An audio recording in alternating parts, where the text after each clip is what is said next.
Hola, hola, muy buenos días. Ya estamos al aire con tu podcast mañanero por Radio Misionera HN. Prepárate para comenzar el día con alegría, palabra de Dios y una dosis de fe que transforma. Esto ya comenzó, así que quédate con nosotros. ¿Alguna vez han sentido que hay como patrones o influencias en la vida que van más allá de lo que vemos a simple vista, quizá algo heredado o incluso espiritual?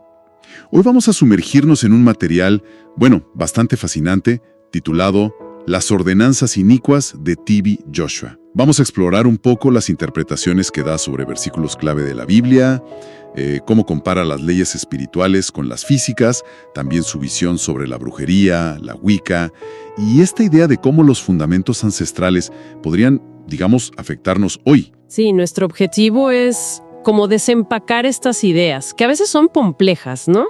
Las que presenta la fuente.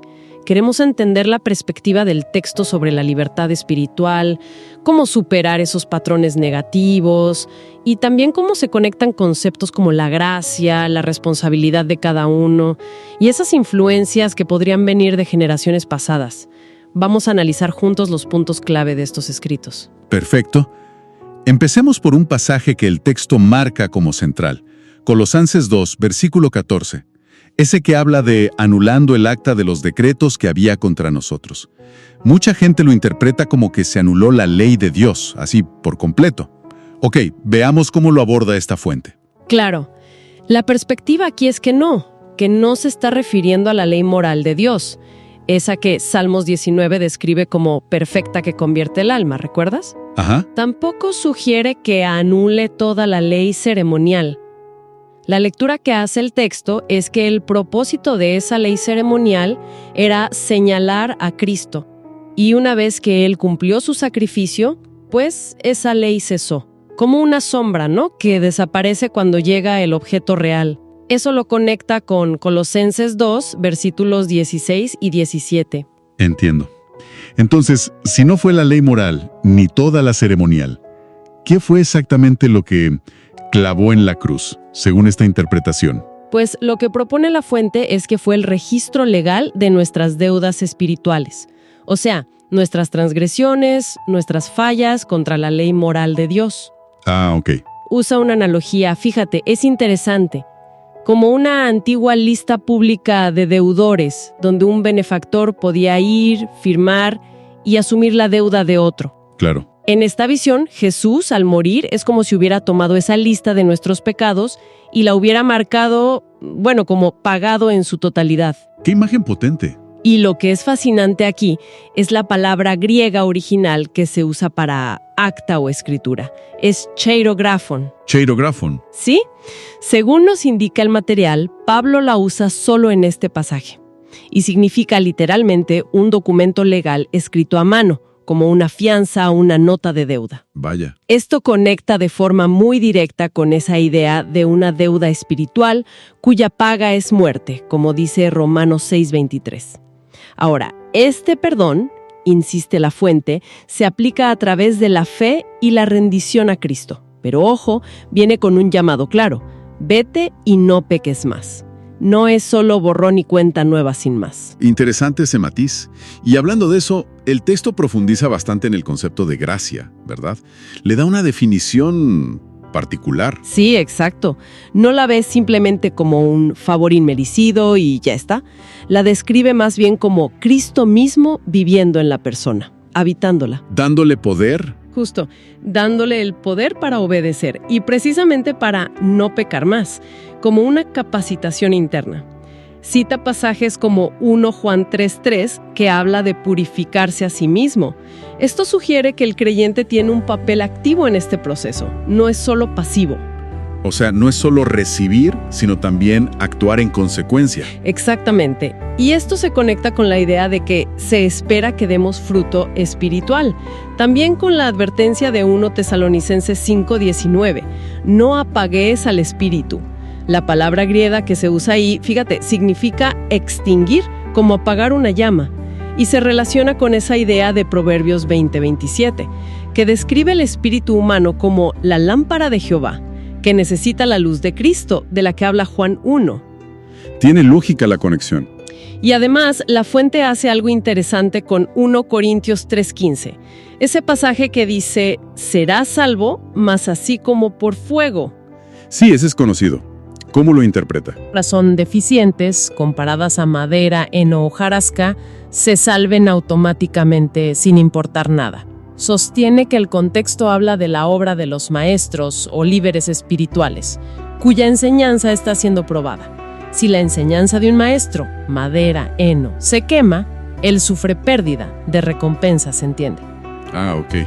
¿Y el creyente? El creyente que fue edificado sobre el fundamento correcto, que es Cristo, sí puede ser salvo. Pero su propia contribución, su parte en la edificación, también será probada por ese fuego. No es un cheque en blanco para la salvación sin consecuencias por las obras. Entendido. Es una lectura bastante más exigente, digamos. Sí, pone mucho énfasis en la responsabilidad personal junto a la gracia. Y bueno, siguiendo con esta idea de consecuencias y leyes, aquí el texto introduce una analogía que me pareció muy gráfica. Compara las leyes espirituales con la ley de la gravedad. Ajá, esa es fuerte. La idea es que son igual de reales, igual de inmutables, que ignorarlas trae consecuencias, pues, inevitables. Usa un personaje ficticio, ¿no? Bob. Sí, el pobre Bob decide que no cree en la gravedad y, bueno, salta por la ventana. El resultado es predecible y doloroso, sin importar lo que él creyera. La ley opera igual. Es una forma muy directa de plantearlo. Y partiendo de esa premisa, la fuente extrae lo que llama ecuaciones espirituales.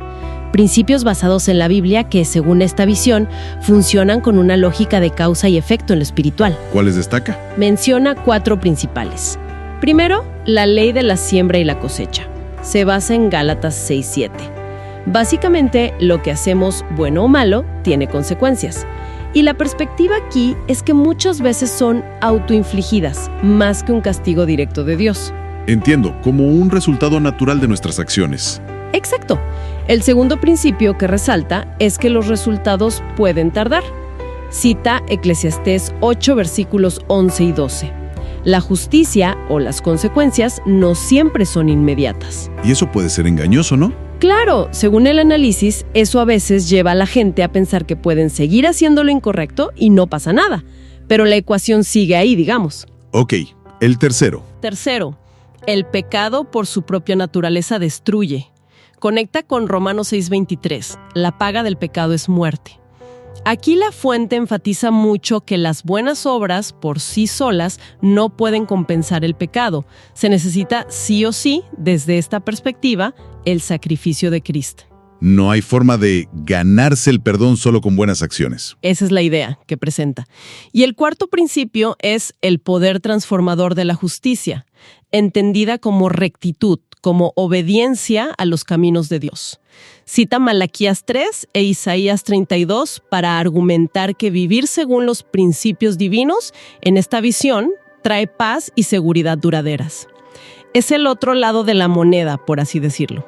Bueno, entonces tenemos estas leyes o ecuaciones espirituales. Y a partir de ahí, el texto empieza a mirar prácticas más específicas, ¿no? Como la brujería. Sí, exacto. Parte de esta idea de leyes espirituales con consecuencias reales, tangibles, para examinar cómo podrían verse en acción. Empieza con la brujería tradicional, poniendo como ejemplo al pueblo Akan de Ghana. Ajá. Describe algunos métodos que se mencionan en el material para identificar o neutralizar a las brujas, ¿cierto? Cierto. Menciona cosas como, observar si las maldiciones que alguien lanza se cumplen repetidamente. O una prueba con la corteza de un árbol llamado Odum. Si la persona vomitaba al masticarla, se consideraba inocente. ¡Wow! También describe un ritual llamado Ofunusoa. Se creía que el propio cadáver durante el funeral podía señalar al culpable de su muerte, si había sido por brujería. Y habla del rol de los sacerdotes tradicionales, los Akonfo, para tratar de minimizar el poder atribuido a las brujas. Son prácticas, muy distintas a nuestra cultura occidental. Definitivamente. Y el material también habla de un movimiento histórico, el culto Odomancoma, en el siglo XIX, en la región de Asante. ¿Qué era eso? Se presenta como un culto antibrujería que ganó mucho poder. Llegó a desafiar la autoridad de los jefes tradicionales, estableciendo sus propios juicios. Y, según el texto, acumuló bastante riqueza a través de sus servicios. Surgió en una época de muchos cambios sociales. Aunque el rey Asante lo reprimió, la fuente sugiere que esas prácticas resurgieron después de otras maneras. Interesante cómo el texto relaciona poder sobrenatural, desafío a la autoridad y dinero. Sí, subraya esa conexión en el caso de Odomancoma. Y luego el análisis da un giro y se enfoca en la Wicca. Ah, sí. Señala que se percibe como algo con creciente popularidad, sobre todo entre adolescentes. Menciona un ejemplo, una chica llamada Rebecca y las ventas de un libro, Teen Witch. Exacto. Y procede a definir los términos: Wicca, brujería, ocultismo, neopaganismo, tal como los entiende la fuente, claro. Hace una aclaración importante basada en esa descripción. Dice que la Wicca no es satanismo. Eso es clave. Y menciona dos principios centrales que describe: la red de Wiccan, Haz lo que quieras mientras a nadie dañes, y la ley triple. que postula que todo lo que haces, bueno o malo, te vuelve, pero triplicado. Es una especie de karma acelerado, digamos. Y detalla las creencias Wiccan según las describe la fuente, ¿verdad? La veneración de la naturaleza. Sí, la adoración de una diosa madre y un dios cornudo que ven presentes en la naturaleza. La celebración de fiestas estacionales, los sabbats ligados al sol y los evsbats ligados a la luna. Y fundamentalmente el uso de la magia y los hechizos como parte integral de su práctica. Para conseguir cosas, ¿no? Desde dinero hasta poder interior o incluso neutralizar a un enemigo, según describe el texto. El texto también intenta explicar por qué podría resultar atractiva.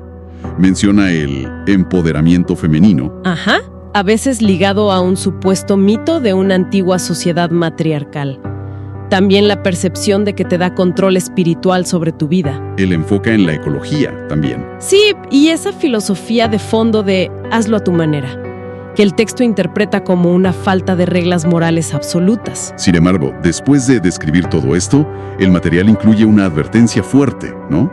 A través de una historia personal. Sí, la historia de Katy la presentan como una ex practicante de Wicca. Y su relato es, bastante crudo. Describe experiencias que ella califica de aterradoras, que atribuye a entidades oscuras durante su tiempo practicando Wicca. Y dice que encontró liberación invocando a Jesús. Exacto. El mensaje que transmite ese testimonio, desde la perspectiva de la fuente, es muy claro. La Wicca, para ellos, no es una práctica inofensiva como podría parecer. Es una advertencia directa. Entendido. Y frente a estas prácticas como la brujería Akan o la Wicca, el material dedica una sección a presentar lo que considera la perspectiva bíblica, como un contrapunto. Exactamente. Presenta los argumentos desde esa óptica. Primero, advierte sobre los peligros del mundo espiritual. Cita Efesios 6, que habla de luchar no contra personas, sino contra fuerzas espirituales malignas. Y el engaño, ¿no? También. Menciona 2 Corintios 11, donde dice que Satanás puede disfrazarse de ángel de luz. La idea es que las apariencias en lo espiritual pueden engañar. Insiste mucho en adorar solo al Creador, no a la creación. Usa Lucas 4 y Romanos 1 para eso. Correcto. Y recalca las prohibiciones bíblicas estrictas contra la adivinación, la hechicería, cualquier intento de contactar fuerzas sobrenaturales fuera de Dios. Se apoya fuerte en Deuteronomio 18. Argumenta también que el verdadero valor, incluso el femenino, viene de Dios como creador, citando Génesis 1:27, creados a su imagen, y no de prácticas como la Wicca. Sí, y critica lo que ve como una falta de absolutos morales en la Wicca. Lo contrasta con la autoridad que le atribuye a la Biblia, usando 2 Timoteo 3:16-17.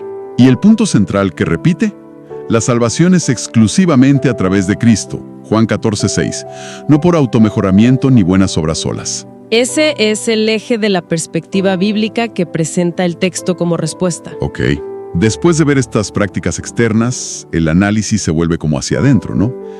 Introduce esta idea de los fundamentos ancestrales, las cadenas generacionales. Así es. Sugiere que, de manera similar a como heredamos rasgos físicos, podríamos heredar también, Bueno, tendencias espirituales o patrones de comportamiento pecaminoso. Los llama iniquidades generacionales. Se basa en Éxodo 20, ¿verdad? Eso de que Dios visita la iniquidad de los padres sobre los hijos hasta la tercera y cuarta generación. De los que le rechazan, aclara. Exacto. Y para ilustrarlo, usa un ejemplo bastante llamativo. Un patrón de engaño que identifica en la familia de Abraham. ¿Cómo es eso? Pues traza una línea. Empieza con Abraham mintiendo sobre Sara, su esposa. Luego Isaac hace algo parecido con Rebeca. Después Jacob engaña a su padre Isaac para robarle la bendición a Esaú. Wow, sí, es una seguidilla. Y termina con los hijos de Jacob engañándolo a él sobre lo que le pasó a José. Es como un patrón que se repite. También cita Hebreos 7, donde se interpreta que Leví pagó diezmos en los lomos de Abraham antes de nacer. Lo usa como ejemplo de esa conexión y representación generacional. Fuerte la idea. Y esto lleva a un llamado dentro del texto, ¿no? A reconocer y confesar los pecados de los antepasados. Sí, pone como ejemplo a Nehemías, Jeremías, Daniel, figuras bíblicas que hicieron oraciones reconociendo las fallas de sus ancestros como parte de su propia situación. Pero, y esto es importante, también aclara el tema de la responsabilidad personal. No es echarle la culpa a los abuelos y ya. Crucial. Cita Jeremías 31. Eso de, los padres comieron las uvas agrias y los dientes de los hijos tienen la dentera. No dirán más así. La fuente distingue. No somos culpables por los pecados de los ancestros en el sentido legal, pero sí podríamos ser susceptibles, heredar sus debilidades, sus tendencias o sufrir las consecuencias de sus acciones. O sea, no la culpa, pero sí la vulnerabilidad o la consecuencia. Algo así. Y el capítulo 5 del material profundiza en esto con el concepto de fundación ancestral. Se refiere a nuestro origen, a nuestra base, digamos. Según esta perspectiva, esa fundación puede estar afectada negativamente por acciones de generaciones pasadas. Idolatría, derramamiento de sangre inocente, pactos incorrectos, cosas así. Y una fundación defectuosa, dice el texto, puede ser un obstáculo, incluso para un creyente. Exacto. Puede dificultar el progreso, las bendiciones. De hecho, el material llega a proponer oraciones específicas, diseñadas para romper esas influencias negativas a través de Jesucristo. Habla de abordar fundamentos, altares y puertas espirituales negativas heredadas. Es un enfoque bastante directo y activo sobre el pasado familiar. Muy activo, sí. Busca una intervención espiritual para sanar esa base. Y finalmente, todo esto, toda esta exploración, el texto la conecta con el principio, ¿no? Con la caída de Adán y Eva. Sí, ahí como que cierra el círculo. Cita una reflexión atribuida a Harold B. Lee en La Fuente. Explica que la caída, trajo la mortalidad física, el dolor, la separación espiritual de Dios. Lo negativo, digamos. Pero también, paradójicamente, trajo el conocimiento del bien y del mal, la capacidad de tener hijos y fundamentalmente estableció la necesidad y la posibilidad de la redención. Sin caída no haría falta redención, según esta lógica. Entiendo. La caída creó el problema, pero también el escenario para la solución. Exactamente. Y la respuesta definitiva a esa necesidad de redención, tal como la presenta el texto sin lugar a dudas, es la expiación de Jesucristo. El centro de todo. Totalmente. Lo describe como el cordero que fue inmolado desde el principio del mundo. Argumenta que su sacrificio tiene un doble efecto. Por un lado, supera la muerte física para todos mediante una resurrección general. Y por otro, ofrece redención del pecado personal, la salvación individual, pero condicionada a la fe y la obediencia a sus enseñanzas. Cita Hebreos 5:9 y una referencia muy específica, 2 Nefi 25.23, para sostener esto. O sea, la resurrección es para todos, pero la salvación personal requiere una respuesta. Esa es la distinción que hace. En esencia, presenta la expiación como el único camino que Dios proveyó para que podamos volver a su presencia. Cierra todo el argumento ahí. Hemos cubierto muchísimo terreno hoy. La verdad, desde interpretar pasajes bíblicos complejos hasta hablar de leyes espirituales, de brujería, Wicca y esta idea de la influencia de los ancestros, todo desde la óptica de este material fuente que analizamos. Sí, ha sido una exploración intensa. Si tuviéramos que buscar un hilo conductor en todo este análisis, creo que sería esa idea central que presenta el texto, que hay dinámicas espirituales, digamos, operando bajo la superficie de nuestras vidas. Que no todo es lo que parece a simple vista. Exacto. Y que algunas de esas dinámicas podrían ser negativas o heredadas, pero, y esto es clave en el mensaje del texto, también se propone un camino hacia la libertad, hacia la superación de esos patrones. Y ese camino, según la fuente, es a través de la fe en Cristo. Y una obediencia que no es por fuerza propia, sino capacitada por la gracia. Esa es la fórmula que presenta. Entonces, ¿con qué nos deja todo esto? A mí me deja pensando, si partimos de esa premisa del texto, ¿no?, de que existen leyes espirituales tan consistentes como las físicas. Es una premisa fuerte, ¿sí? Te llevo a preguntarte, ¿no? Claro. Si aceptamos esa premisa, aunque sea por un momento para reflexionar, la pregunta inevitable sería, ¿qué fuerzas o patrones invisibles, quizás heredados, quizás autoimpuestos por nuestras propias decisiones, podrían estar influyéndonos sin que seamos del todo conscientes? Exacto. Y, más importante aún, desde la perspectiva que exploramos hoy en estos escritos, ¿cómo podríamos entonces abordar conscientemente esas influencias? ¿Qué pasos se podrían dar para caminar hacia una mayor libertad, hacia un mayor propósito? Definitivamente, da para pensar. Mucho. Y así llegamos al final de esta edición de tu podcast mañanero, una bendición más que hemos compartido contigo desde el corazón de Radio Misionera HN. Gracias por dejarnos acompañarte en esta mañana. Recuerda que cada día es una oportunidad para crecer en la fe, vivir con propósito y confiar en que Dios está en control. Nos despedimos, pero no sin antes recordarte que en Radio Misionera HN seguimos transmitiendo esperanza las 24 horas del día. Sintonízanos, comparte y sé parte de esta misión de amor. Nos reencontramos en la próxima edición de tu podcast mañanero, aquí por Radio Misionera HN, la voz que edifica tu vida. Gracias por acompañarnos en tu podcast mañanero, aquí en Radio Misionera HN. Recuerda esta promesa: el gozo del Señor es mi fortaleza. Nehemías 8:10. Nos escuchamos en el próximo episodio. Que Dios te bendiga y te acompañe en todo momento. Recuerda seguirnos en nuestras redes sociales, Facebook, Instagram, YouTube y TikTok, como Radio Misionera HN. Allí compartimos palabra viva, oración y más contenido que edifica tu fe.